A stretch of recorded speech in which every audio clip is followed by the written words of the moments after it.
කොහොමද ඔයගොල්ලන්ට? ඔයගොල්ලෝ හොඳින් ඉන්නා කියලා මං හිතනවා.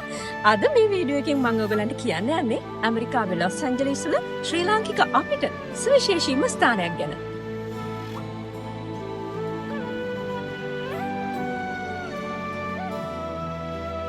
මේ තමයි ඇමරිකාවේ ලොස් ඇන්ජලිස් වල තියෙන විශාලතම ශ්‍රී ලාංකික බෞද්ධ විහාරය. Mindfulness meditation centre. එහෙමත් නැත්නම් ලොස් ඇන්ජලිස් බෞද්ධ විහාරය. ඉතින් මේ වීඩියෝ එක දකිද්දි ඔයාලට පේනවා ඇති මේ විහාරය සතුව කොයිතරම් විශාල භූමි ප්‍රමාණයක් තියෙනවද කියලා. ඇත්තටම ඇමරිකාව වගේ රටක ලොස් ඇන්ජලිස් පුරවරේ ශ්‍රී ලාංකික අපිට මෙවැනි විශාල භූමි ප්‍රමාණයක අපේ බෞද්ධ විහාරයක් පවත්වාගෙන යන්න ලැබෙනවා කියන්නේ කොයිතරම් ලොකු සතුටක්ද? කොයිතරම් ලොකු වාසනාවක්ද? ලොස් ඇන්ජලිස් බුද්දිස්ට් විහාර එහෙමත් නැත්නම් මයින්ඩ්ෆුල්නස් මෙඩිටේෂන් සෙන්ටර්. මේ තමයි ඇමරිකාවේ ලොස් ඇන්ජලිස් වල තියෙන ශ්‍රී ලාංකික විශාලතම බෞද්ධ සිද්ධාස්ථානය.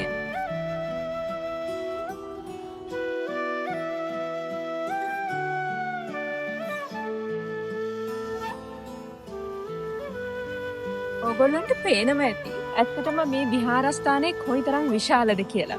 මේ වීඩියෝ එකෙන් ඔයගොල්ලන් බැලුවොත් ඔයගොල්ලන්ට පේනවා ඇති කොයිතරම් ලොකු ඉඩ ප්‍රමාණයක් මේ විහාරස්ථානයේ සතුද කියලා. ඉතින් ඇත්තටම කිව්වොත් මේ විහාරස්ථානයේ වැඳ පුදා ගන්න එන දායක දායිකාවන්ට මම හිතන්නේ වාහන 200කට වඩා පාක් කරන්න පුළුවන් පහසුකම් මේ විහාරස්ථානයේ සතුයි.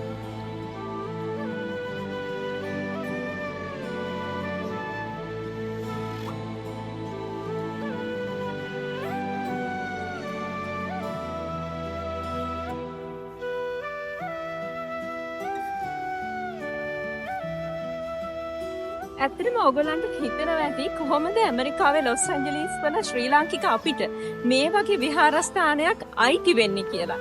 ඒක හරිම සුවිශේෂී කතාවක්. මීට අවුරුදු කීපයකට කලින් මේ ස්ථානයේ තිබිලා තියෙන පල්ලියක්. ඊට පසුව තමයි මේ ස්ථානයේ බෞද්ධ විහාරයක් ඇති වෙන්නේ. ඒ අවස්ථාව අපි හැමෝටම ලැබෙන්නේ මෙන්න මෙතුමා නිසා. වෛද්‍ය වෝල්ටර් ජයසිංහන්. මෙතුමා තමයි විශාල පිරිවැයක් දරලා මේ ස්ථානයේ මිලට අරගෙන ලොස් ඇන්ජලිස් බෞද්ධ විහාරය මෙතන ස්ථාපිත කරන්න දායක සභාවෙත් සහයෝගය ඇතුව මූලික තැන අරගෙන තියෙන්නේ. ඉතින් අද අපි හැමෝටම අපේ ආගමික වතාවත් කරන්න, වැඳුම් පිදුම් කරන්න මේ වගේ ස්ථානයක් තියෙන්නේ මෙතුමා ඇතුළු ඒ පින්වත් දායක පිරිස නිසා කියලා අමතක කරන්නම බැහැ. ඒ වගේම තමයි POTV අංක 133න් මේ වෙනකොට ඔබ නරඹන MMC TV නාලිකාවත් ආරම්භ කරේ මේ වෛද්‍ය වෝල්ටර් ජයසිංහන් ඇතුළු ඒ පින්වත් දායක පිරිස එකට එකතු වෙලා.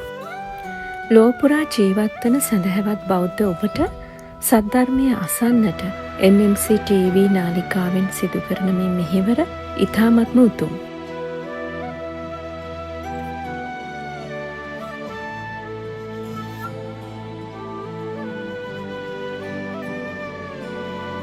විහාර භූමිය තුළ ඇවිදගෙන යනකොට දකින්න පුළුවන් වුණා විවිධ එළවලු සහ පළතුරු. ඇත්තටම මේ සියල්ල වගා කරලා තියෙන්නේ මෙහි වැඩ සිටින උතුම් වූ ස්වාමීන් වහන්සේලා. ඉතින් ලංකාවෙන් එපිට ඇමරිකාවේ වගේ රටක මේ වගේ පළතුරු සහ එළවලු දකින්න ලැබෙන එක, ඒවා ආහාරයට ගන්න ලැබෙන එක කියන්න බැරි තරම් සතුටක්.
ඇත්තටම මේ විහාරස්ථානයේ මම කැමතිම තැනක් තමයි මේ උතුම් වූ බෝධීන් වහන්සේ.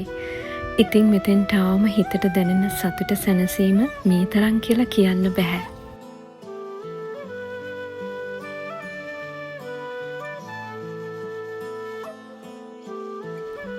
මේ ස්ථානයට එන හැම වෙලාවකම මට ඇත්තටම දැනෙන්නේ නැහැ මම ඉන්නේ ලංකාවෙන් ගොඩාක් ඈත කියලා. ඒ තරම්ම සමීප බවක් දැනෙනවා. අපේ කමක් දැනෙනවා. ඒ හැඟීම හරිම පුදුමාකාරයි.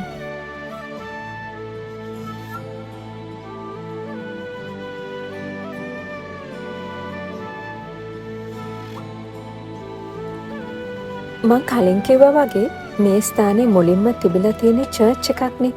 ඉතින් ඒ තිබුණ සමහර චිත්‍ර සිතුවම් තවමත් මේ විහාරය තුළ අපිට දකින්න පුළුවන් වීම මං හිතන්නේ ඉතාමත්ම ලොකු විශේෂත්වයක් කියලා. ඒක හරි උතුම් කියලා. මේ විහාරයේ නායක ස්වාමින් වහන්සේ තමයි අතිපූජනීය අහංගම ධම්මාරාම නායක ස්වාමීන්ද්‍රයන්න් වහන්සේ. මේ වෙනකොට විහාරයේ සියලු වැඩකටයුතු සොයා බලමින් විහාරාධිකාරී ලෙස වැඩකටයුතු කරන්නේ පූජ්‍ය ගෞරවනීය මා කඳුරේ ධම්මපීති ස්වාමීන්ද්‍රයන්න් වහන්සේ ඇතුළු අනෙකුත් පින්වත් ස්වාමින් වහන්සේලා.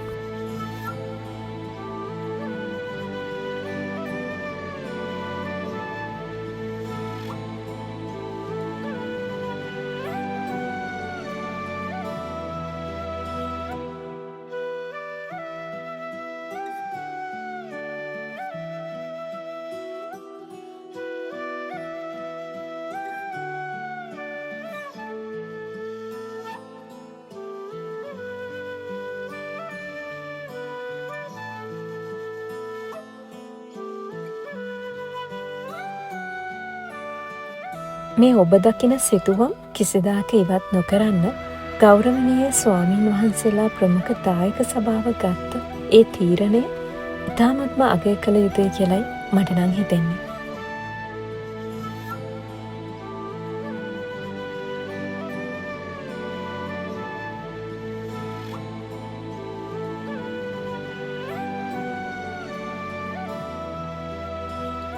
මේ තමයි විහාරයේ ධර්මශාලාව. ධර්ම ශ්‍රවණය කරන්න විශාල පිරිසකට ඉඩ පහසුකම් තියෙනවා කියලා ඔයාලට මේ ස්ථානය දැක්කම පේනවා ඇති.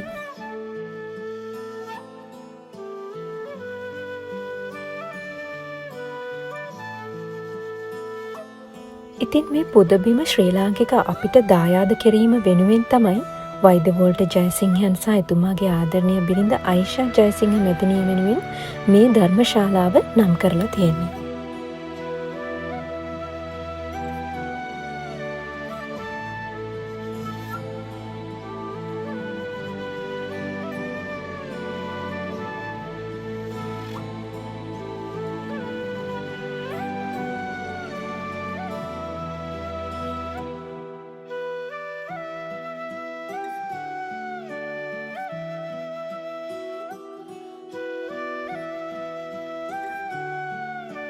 මේ විහාරස්ථානය තුළ තිබෙන තවත් සුවිශේෂීම දසනක් තමයි ඔබ දැන් මේ දකින්නේ. බලන්නකො මේ පිළිරුව. අතිපූජනීය මඩිහේ පඤ්ඤාසීහ මහානායක ස්වාමීන්ද්‍රයන්න් වහන්සේගේ මේ පිළිරුව මේ විහාරයට එන ඕනම කෙනෙකුට දැක බලා ගන්න අවස්ථාව තියෙනවා. අපි ගත කරන මේ කාර්යබහුල ජීවිතය ඇතුලේ අපේ හිත නිවා ගන්න, හිත සනස ගන්න, තමන්ට වෙලාව ලැබෙන විදිහට මේ විහාරස්ථානයට ඇවිල්ලා තමන්ගේ භාවනා වැඩ කටයුතු කරගන්න මේ ලැබිච්ච අවස්ථාව ලංකාවෙන් එපිට ඉන්න ශ්‍රී ලාංකික අපිට ඉතාමත්ම වටිනවා. ඉතාමත්ම උතුම්. ඒ වෙනුවෙන් දායකත්වයේ දැක්වූ ඔබ සියලු දෙනාටම ස්තුතියි, ස්තුතියි, ස්තුතියි.